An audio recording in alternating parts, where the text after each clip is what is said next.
Our beloved Formulary, a series with funny looking cars that look a bit like spaceships, also star destroyers that Gemfrey does, and will also contain Jake Dennis, and is also the series that randomly likes to give Dan ticktum penalties, which gets me slandered in comment sections. It's really quite hard to defend a guy who really doesn't like rookie Collard and gets stick for it 11 years later.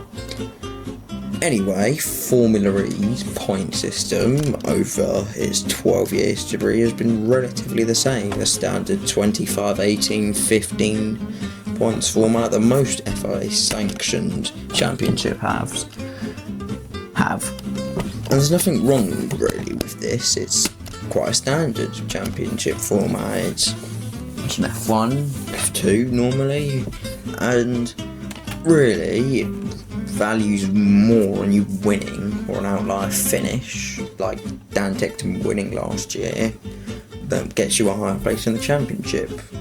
Well, also, it has an incentive to qualify well because you can get 3 points for a pole position and also 1 for the fastest lap. Although, it doesn't really factor in qualifying because of whatever the hell happened in Season 7. Just watch Season 7 on the Formulary website and you'll find out. But really, this wasn't a great format for especially larger grids like the 24 car grids, and me wanting to do something for my first video decided I'd try out the MotoGP format, which is sort of similar, but of course 5 people finish and it goes 25, 20, 16, 13, 11, 10, 9, 8, 7, 6, 5, 4, 3, 2, 1. In this I've kept pole position in my fastest lap because it's something uniquely to Formulary. But one thing now is that consistency, especially because I'm actually doing voicing this after the Monaco E-Prix, and consistencies are quite important in this championship as it is, but here it's really important. So of course it slightly devalues winning and outlier finishes, but it does work better on a lot larger grids, as we'll see, but still has the incentive to qualify well. Although, because I calculated this and because I'm lazy and I was doing this during my mock, so it wasn't great, but I decided, well, I'd be starting a Gemini for this, and you're going to see it's hard to believe.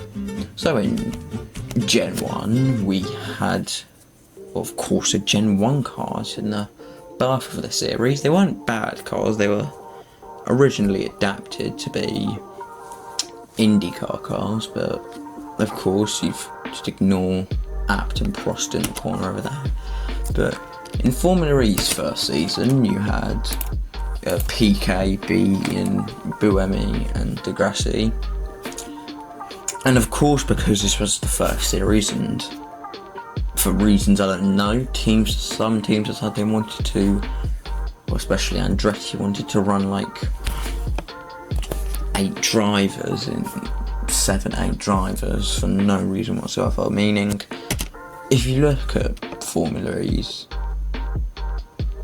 my points format, what I put in, you can quite obviously see who's actually like been in the series the entire time. Now, first thing to note, the obvious is that Boulangerie beats PK, probably because Boulangerie was a lot more consistent, and especially in the fact that in real life Pico and Boulangerie were separated by 1 point, and in the first season, because for reasons they decided they wanted to every driver to drop their worst result. So I'm hoping Gemini's kept that out, but you can never know. But of course, Prost and Bird swap places. Stefan Sarrazin gains 6, Da Costa loses 1, Duval loses 3, Salvador Duran gains 8, Heifeld loses, Kareem Chadnock gains, Alguersuari loses out a bit, Scott Speed loses out because he only did, I think it's 1 or 2 races, or else Servia gains. Truly, Montaigne and Child Peak lose a few places, and there's a shift at the back around the substitute drivers. And also just bear in mind that any drivers that I've underlined here are actual drivers on the grid, and where I've put the key for the constructors is well, not entirely accurate. Season 2, yes, that season. So of course you'll notice that I've put an extra trivia that they pulled out, because I think it was because they apparently Vitantoni actually became electrocuted in one of their cars, and they had like a catastrophic failure with their powertrain. Pulled out. Buemi beats Degrassi due to the fastest lap. Of course, then you're followed by Prost, Bird, D'Ambrosio, Sarrazin, and Daniel Abt. Now, looking over here, I'm presuming, of course, yes, Buemi does still beat Degrassi, because Buemi is very consistent. Prost and Bird and D'Ambrosio say the same. Verne jumps 3 places, which honestly these days I'm not surprised. Verne is very consistent. But the thing is though, because of course there was only 10 places that would score you points, it wasn't really like easy to stay consistent. You had to be winning all the time.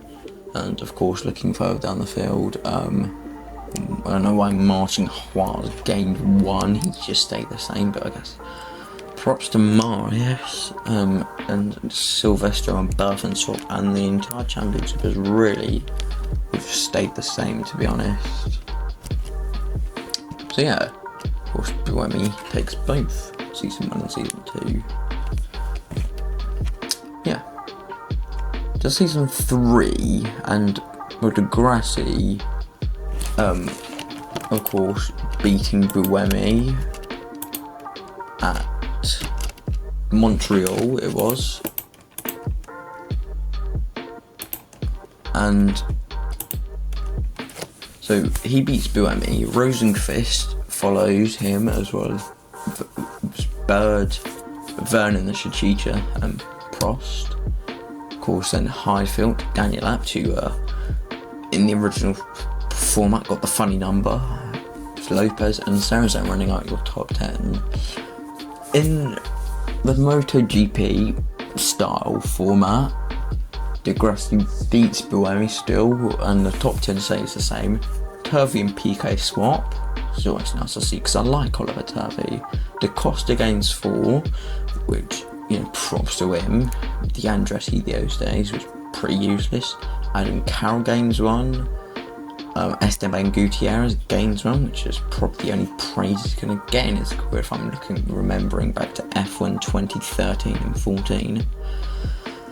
Just remembering prime Max Chilton. And because Pierre Gasly only did the New York rounds, because Buemi was out, he loses 6 places.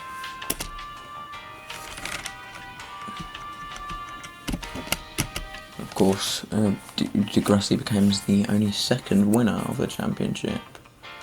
So, on to season 4, the rise of Jean-Eric Verne. So, in this format, of course, Verne beats Degrassi, followed by Sam Bird, Buemi, Abt, Rosenqvist, Mitch Evans, Andre Lustra, Piquet, and Oliver Turvey round out the top 10. Had, of course, the Neo team, quite some teams like the Neo team and Antonio Felix da Costa, they had quite a rough season. Turvey really being the only one who scored points to Luca Filippi and Goat Marching Hua. Of course, Da Costa and Andretti with Blomqvist, Sarrazin and Kamui Kobayashi, also not really scoring much. But when we get to the other format, well, Abt does actually jump Buemi in this one, but of course the Renault Edams package really wasn't strong back then. So of course, Buemi lost a bit. D'Ambrosio jumps 2. Jose Maria Lopez jumps 4. Mortal loses 1. What surprised me was actually Nicholas Prost. I remember watching SB10's video on season 4, and he was just like, it was actually his video on Nico Prost himself, but Prost had really quite a downfall of season 4 compared to season 3, but he does gain quite a few places, probably due to the fact that there was only, well, I think 22 cars on the grid, and back then reliability was quite a big thing. But so I guess he could have scored more. Maro Engels loses 4. So Lynn loses 1. He had a really underwhelming season. Costa loses 3 due to the, I guess, the weakness of Andretti powertrains. Blomqvist beats Dillman, who loses 2, and Neil Gianni gets to overtake Kamui Kobayashi, so I guess something that Neil Gianni has to achieve these days. No. And so that concludes the Season 4, the Gen 1 era, Verne becoming the 3rd person to win a Formula E championship after Sebastian Buemi for seasons 1 and 2 and Lucas di Grassi. Now moving into season 5 to 8, we have the Gen 2, and well, I hope you like my artwork. I think it's quite nice, and also showing the absolute prophecy skills, prophecies. I don't know, just the amazing drivers we had in Gen 2. I feel like the only thing we're missing on this poster is Antonio Giovinazzi, and I'll ever ask you, if I ever start making that Formula E winners or standings content they do on YouTube Shorts, I'm going to milk Oliver Askew because I like Magnolia by Playboy Carti. Don't hate, I'm just going to use it anytime someone from America appears. If you're wondering about Britain, it's either James Bond or Money for Nothing. Get used to it.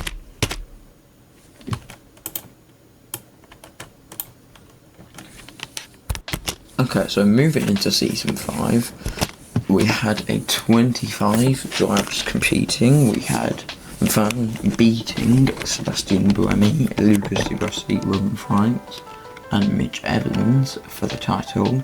Di Costa then followed in the BMW Andretti.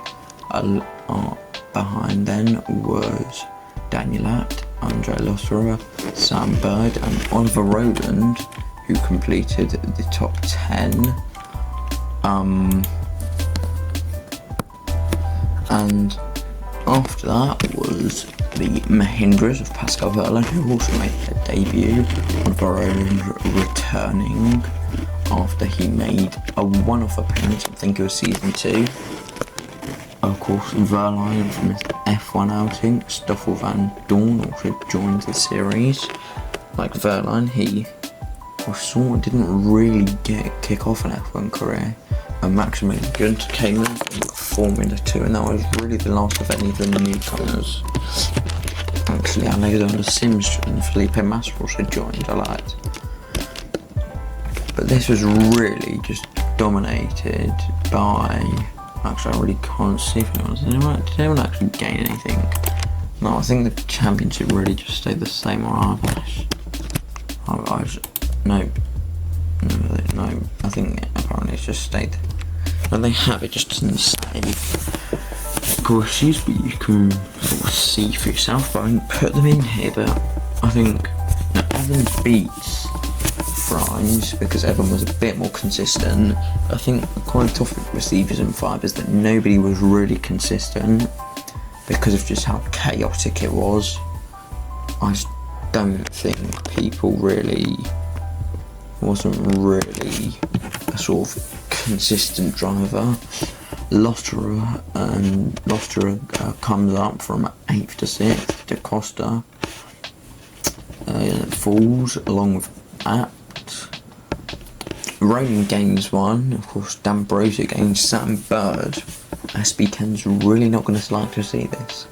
But Bird was looking at the start of the season to be one of the more consistent drivers, but after, I think it was Sanya, he sort of dropped off.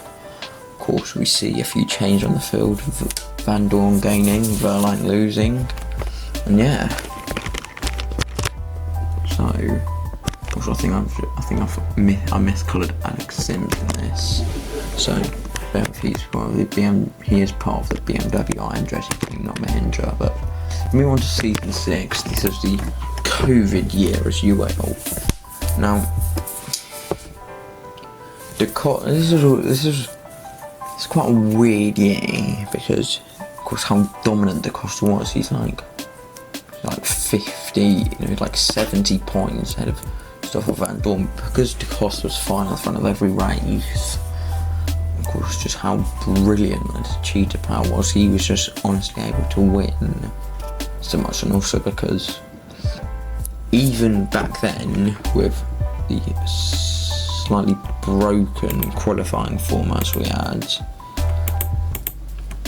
DaCosta still took advantage, but as a reason he just was always able just to deliver because of just how consistent he was.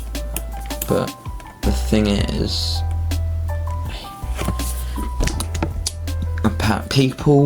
some people don't think it's great, but honestly, when I look back on it, I think it was the first Theoria race from the Formula website and through SB10's review. It was actually not a bad season. Of course, due to the COVID pandemic, we had quite a few stumps. Of course, Daniel App when Daniel App doesn't get himself fired for cheating in a video game. Verline, because of contract tensions with Porsche and Mahindra and all that, leaves after Marrakesh, gets replaced by Alex Lynn again. James Collada leaves around 9 for WEC while marching quad because of COVID in China. He gets stuck there. Brendan Hartley leaves halfway through the season before COVID, so Sergio says the camera steps in, and that was about it, to be honest, I think. But now I've actually put some stuff on the board, you can actually see what people need. So Dwelly and Vernon swap, which, to be honest, isn't really much of a surprise to anyone. I think it's just because Bournemouth's probably just a bit more consistent.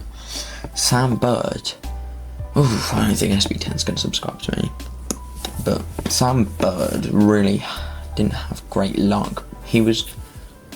Bird, frankly, is one of the best drivers on my grid, but yeah, he's really just never had the luck or consistency for a title-winning season. But of course, you've seen this, he loses 3 places, but I think his main, even in both systems, his main sort of outlier was just his win at the start of the season. Of course, Sims jumps up 2, De Vries jumps up 1. Felipe Massa actually jumps 4 places, and must admit it wasn't a great season. He was actually alright, to be fair. Of course, the man, the myth, the legend, Oliver Turvey jumps up 5 because he's quite consistent. James Collado, being as useless as he is, loses 1 because Verlo did half of the season. He loses 3, I think. Nico Muller actually gains 4. Neil Gianni being also just stopping Max Chilton from having a seat, because Max Chilton would have won this championship with Porsche. He definitely would have, trust me. Brendan Hartley loses 1, Apps loses 4, and Sete Kamara and Xinghua move ahead of Tom Blomqvist. So DaCosta becomes the 4th person to win the championship after the double Vern. Now season 7. That year, I love that year. I really don't really get the hype. I think it's probably, in my opinion, one of the worst years of Formula I ever watched, because it was, never mind, I don't need to go on a little season 7 run. But because of how broken that qualifying format was. So, if you were new to Formula E, originally they had a format where, well, trying to be fair to the lower teams on the grid, if you were, say, at the bottom of the championship, so like here, on the screen, if you were, say, like Tom Blomqvist or Norman Natto, for example, you'd be seeded into an easier group in which you could progress out of, and because you could gain points for winning your group and then to Super Pole, everyone sort of got points. And especially because of this and the fact you had a 24 car grid, it was really quite a broken format, which is why it was so. I think that's why mainly it was such a close season. But you can decide for yourself. But of course, you only had one substitute, so that really doesn't take too much into account of the substitute drivers changing up the results. But as we see here in the format, well, I think Gemini's trying to predict anyway. I don't really know how reliable it is. But the top 13, or the top half of the sort of pack, stay really the same. Of course, I think as much I'd rather have Steak Baked Jake Dennis the Menace win the championship. I'm going to explain that later anyway. Or Mitch Evans. I think that Evans really deserved this championship, and it's a bit of foreshadowing now that he's sort of leading the championship after Monaco. Oh, Pascal, why did you have to bottle it so bad? But anyway, Mitch really did deserve this, but of course it looks a bit closer in this one. It looked more like a normal one, but you can still see how dramatic it is. Of course, Cassidy and Roland swap. Miller loses 4 places because of him only doing a half a season, and that is season 7, ladies and gentlemen. Nick DeVries joins the champions. On to season 8, of course, final year of the Gen 2. Stoffel Van Dorn wins the championship over Mitch Evans and Edo Mortara. I've watched a bit of season 8, to be honest. I mean, how I fall in love with Formula E was through Real Racing 3. I know, Ball, but I really did quite fall in love with Mercedes, especially being a fan in like the 2014, 15, 16, sort of something like that. But of course, it's a Mercedes final year. Stoffel Van Dorn beating Mitch Evans, Mortara, Fern, and Steak Baked Jake Dennis. But thing was, Van Dorn is just especially with them as the king of Gen 2, is really consistent. Van Dorn was, but also this championship seemed a lot less. It was a lot more of like a peloton show, I guess, mainly because they introduced the dual format of 2 groups of 10 or 11, and then the top 8 of those go, top 4 on each go through to a little I guess knockout phase in football terms. But yeah, that really helped it a lot. But I think it was quite clear who was the top 5. Of course, you can look at the gap between De Vries and Verline. I think Verline and Cassidy mainly their seasons were really carried off the results for Mexico and New York respectively. But if we look at the next to it, moves around quite a bit. Edo Mortara jumps Mitch Evans, which, I mean, of course, Van Dorn has still got a 40-point lead on him. But Evans, I don't know, if it sort of means he was consistent-ish, but of course, he was quite unlucky that season as well. Mainly, everybody running into a bit of bad luck. De Grassi gained 1, Da Costa gained 2, Front stays where he is. De Vries, Verline and Cassidy all going 1. And it's just quite tragic to see Steak Bake Jake losing out 6 places. Pre-season 9, Jake Dent was just the most inconsistent man out there, man. I struggle. Of course, Lotterer stays in 12. Bird was quite an average, mediocre season for Bird, especially after I think he broke his hand or something, or done something in the London race. Means he missed out the rest of the season, but was quite on and off the pace. Of course, Filippo Roland, Buemi, Ollie Turvey, Max Gunther, and then he didn't have a good season. Alexander Sims, who wasn't great either.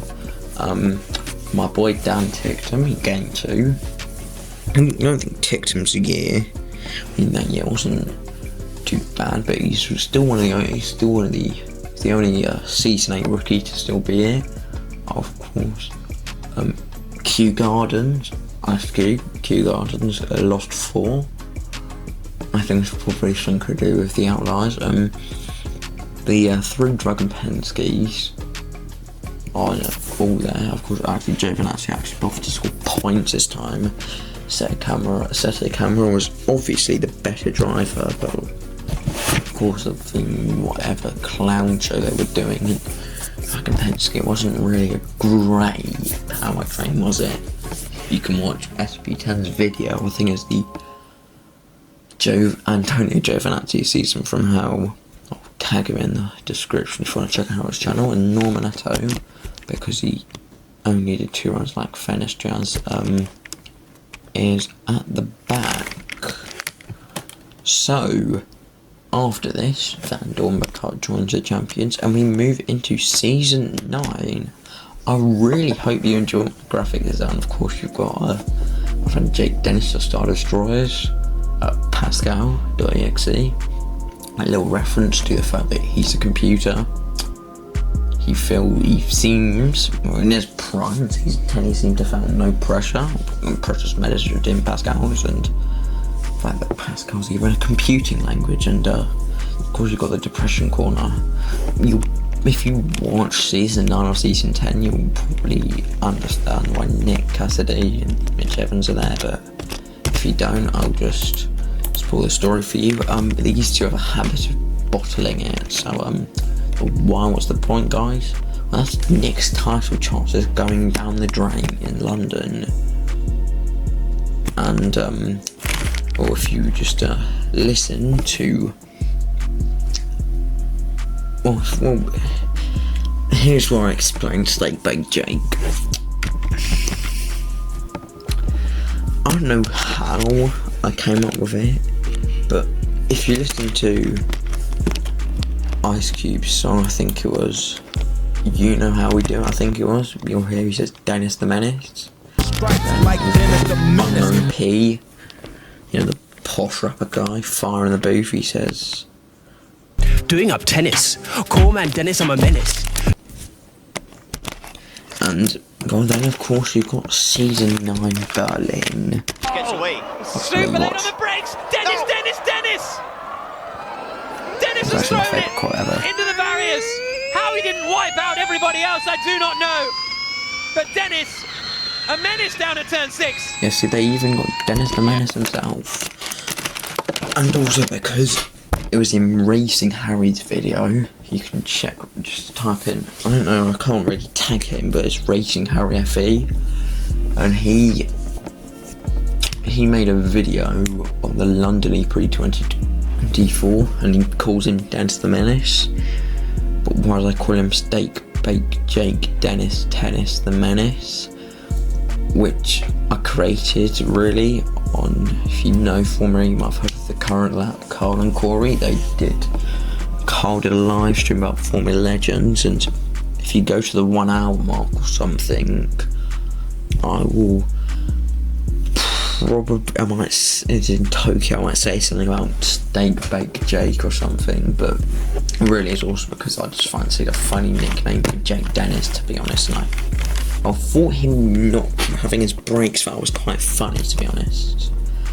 And in topic of season 9, so Dennis actually broke the record for most points scored in a season, 223. Congratulations, Jake, I guess, and Nick.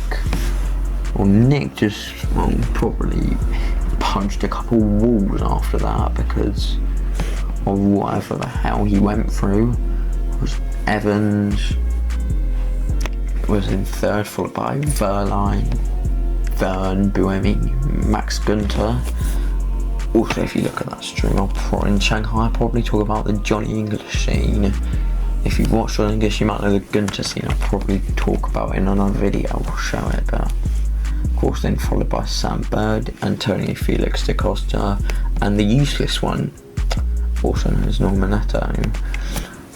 And when I look back at this, I know a few people don't really like the Gen 3 because of all the peloton, but I did actually quite like the season. Of course, you had quite a few drivers at the back, especially like the two Mahindra teams, of power teams of Mahindra and Abt Cupra, was French, breaking his wrist and being replaced by Van der Linde, who did a couple races at the start, and Alvaron quitting, or rage quitting by Monaco and getting replaced by the window licker, Roberto Meri, who's the reason Max Chilton didn't have a seat in 2015 at Mauritius, and I'm still holding that grudge to this day. Yeah, I need to let it go. But of course, you know the thing about Cape Town, but it was fairly two sides of the grid between the front and the rear. If you look, of course the top half stays the same as expected. I didn't really expect anything to change, but Van Dorn and Hughes jumped Nato. I think Nato's second place in Rome Nissan's actually first podium in the Gen 3, and is it first podium? I know it was the Nissan Nismo, so the new Nissan's first podium. René Rast stays in 13th. Nico Muller and Dan Ticktum do gain quite a bit, but of course I do actually rate Dan Ticktum and Nico Muller quite a bit. Mortara loses 3, Sete Camara actually gains 2, De Grassi loses 4, Roland and Freinz gain, and Lotterer loses 4. Yeah, I'm starting to really wonder how accurate Gemini is. But of course, Jake Dennis, on actually the most dominant season, wins the title. Now, if you care to enjoy my lovely graphic designing here, we might appreciate of all my references to of course whatever the hell happened in that season. To be honest, I don't really know. Of course, what actually I do is that because you had a crazy title fight between Verline and Evans, and sort of Cassidy until London, where he doesn't really want to win this championship anymore, and just does what Nick Cassidy does and bottles it in fashion. But it was very close between them. But if we look here, of course Van Dorn jumps Freinz. I think Robin, despite not really having well, they actually both picked up P2s, Buemi in the opening round and in Mexico, and Freinz in I know Freinz came second, because Vandal was a bit more consistent. Of course, I'd expect Nico Müller to gain a bit, because he had a very good season. Jake Hughes and Norman Nutter and Sasha Finish was all gaining. They were fairly consistent outside the top 10, but I didn't really think they were as good as they were. So if you look at season 10, they seem a lot worse. Buemi loses 3 probably due to his inconsistency. Bird loses 4 because of course he breaks his wrist in Monaco, so sits out quite a bit. Ticktum, well, here's the thing. The Neo 333 or whatever they're called, they've had a really rough season. They've been at the back every season except season 1, but in the ERT they seem so much worse than Neo last year, probably because of like all financial difficulties and stuff, but Ticktum was still able to sort of salvage results. Don't really know how him and Ceci Camera actually managed to crawl the car across the line. Jalen Deruda actually gains quite a few places. Nick DeVries, Lucas Degrassi gains 2. Nick DeVries loses 4 because he was quite inconsistent. Barnard loses 1 due to his. Of course, Barnard was actually ahead of Degrassi, but of course, because he only did 3 races, he's behind Lenny Bush, followed by Ericsson, Van der Linde, Josh King, Paul Aaron and Kaya Collette. And Verline becomes the season 10 world champion. Now on to season 11, the introduction of the Gen 3 EVA era. Of course, you've still got Pascal and the Depression Corner, State Bacon Death. I forgot to mention our good friend Olive Troller. I was probably a bit wondering between Olive Road and Olive Troller, but Olive Troller sounds cooler, so that's what it's going to be called. And of course, you've got the lovely ASMR you're about to hear.